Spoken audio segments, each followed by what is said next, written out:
자, 다음 질문. 무섭다 너 님이 보내주신 질문입니다. 오늘 제가 한번 읽어보죠. 네. 시즌 1부터 쭉 들어서 제가 마치 의사가 된 것처럼 살고 있는 여자 사람입니다.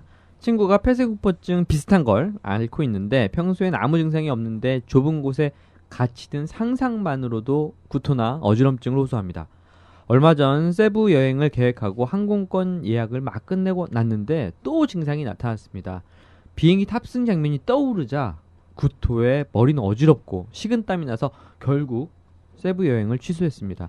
정신과 치료를 받아보고 싶은데 평소에는 멀쩡하다가도 언제 나타날지 모르는 증상 때문에 이 진료를 받아야 할지 잘 모르겠습니다. 또 평소 약을 계속 복용해야 하는 건지도 궁금하고요. 아니면 증상이 나타날 때 뭐 두통약처럼 그렇게 약을 복용하면 증상이 사라지는 것인지, 또 이런 증상이 정말 폐쇄공포증이 맞는 것인지, 가야 한다면 어느 병원에 가야 하는지 궁금합니다. 이런 질문을 보내주셨네요. 네. 자, 우선 질문하신 내용의 답부터 딱 드리자면요. 네네. 폐쇄공포증이 맞는 것인가 한 가지 조건만 충족하면 맞습니다. 여기는 안 드러났는데 이분이 상상하지 않고 실제 상황에서도 이러한 경험을 하신 적이 있다면, 이게 오로지 상상만으로 이루어진 게 아니고 실제 유사한 상황 내지는 동일 상황에 노출된 적이 있다면 폐쇄공포증이 맞다고 할 수 있고요.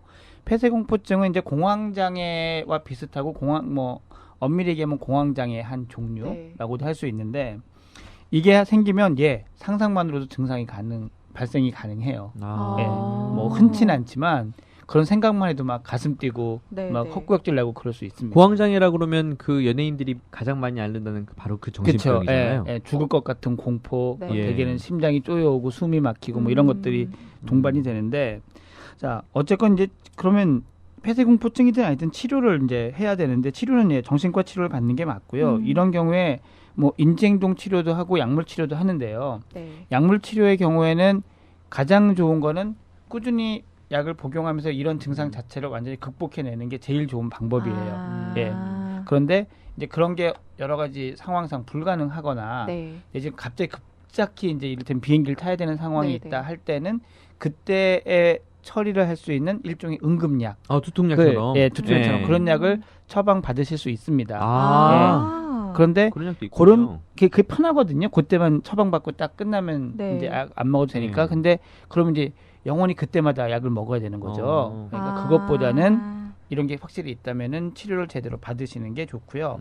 특별히 어느 병원을 가야 하는 것인지가 뭐 정해져 있는 것은 아닙니다만, 정신과 중에서 뭐 소아 청소년 분야보다는 일반 정신과를 이제 보시는 분들 쪽에 가시면 좋고, 요즘 홈페이지에 가보면 뭐 공황장애, 비행공포 뭐 이런 식으로 의사들이 특히 자신들이 좀 자신 있어 관심 있어 하는 분야를 이렇게 적어놓기도 하니까 그런 곳을 찾아가시면 큰 뭐 어려움 없이 치료를 받고 도움을 받으실 수 있습니다. 근데 만약에 엘리베이터는 편하게 타시는데 이런 비행기는 못 타신다. 그런 폐쇄공포증인 경우도 있나요?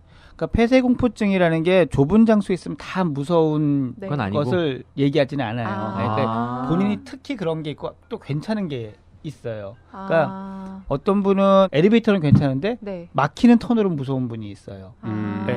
그리고 엘리베이터가 안 무섭지만 또 MRI 그 통 있잖아요. 그런 건 무서워서 또 못 들어가는 분들도 있으시거든요. 근데 뭐 MRI 통이야 크게 들어갈 일이 없으니까 그것 자체를 치료하진 않지만, 우리 일반인들이 얘기하는 폐쇄공포증의 증상은 매우 다양하고요.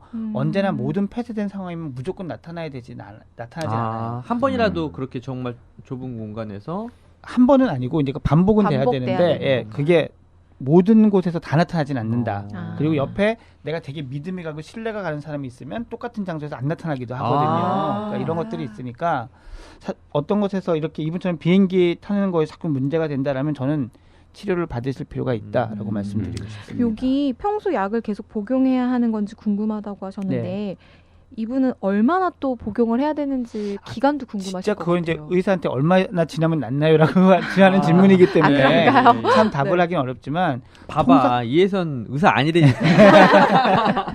통상적으로 이 평소에 꾸준히 먹는 약은 한 2개월에서 3개월을 먹어야 효과가 나타나기 시작해요. 그럼 저희가 보통 어떻게 이제 플랜을 세우냐면, 그로부터 한 3개월 정도 지나면 증상이 완전히 없어집니다. 이게 이제 효과가 순조롭게 치료가 진행이 되면, 그럼 그로부터 한 6개월 정도는 더 유지를 해요. 그럼 네. 대략 한 1년 정도가 되죠. 네네. 그러면 1년 정도 지난 다음부터는 약을 줄여 나가기 시작합니다. 한 또 2, 3개월에 걸쳐서. 그래서 네. 이 모든 과정 동안에도 증상이 다시 생기지 않으면 약을 끊고 네. 생활을 이제 하는 거죠. 아. 물론 그러다가 재발하는 경우도 간혹 있습니다만 네, 일단 네. 그렇게 해서 좋아지는 경우도 많이 있기 때문에 음. 보통 그런 코스를 저희가 일반적으로 생각을 하면서 치료를 하고요. 아마 네. 이런 것도 병원에 가시면 설명을 들으실 수 있습니다. 네. 이런 경우도 있나요? 그 엘리베이터도 괜찮고 뭐 택시도 괜찮고 지하철도 괜찮고 기차도 괜찮고 다 괜찮은데 비행기만 못 타는 사람. 네, 충분히 있습니다. 예, 그런 걸 이제 뭐 비행 공포증이라고도 이제 흔히 네. 이렇게 얘기를 하는데 비행 공포증이란 진단이 있는 건 아니고 이런 경우에 이제 폐쇄 공포증보다는 특정 공포증이라 그래서 특정 상황이나 특정 물건을 무서워하는 쪽으로 좀 더 저희는 이제 분류를 하죠. 하지만 얼마든지 충분히 가능한 일입니다. 네. 그렇군요.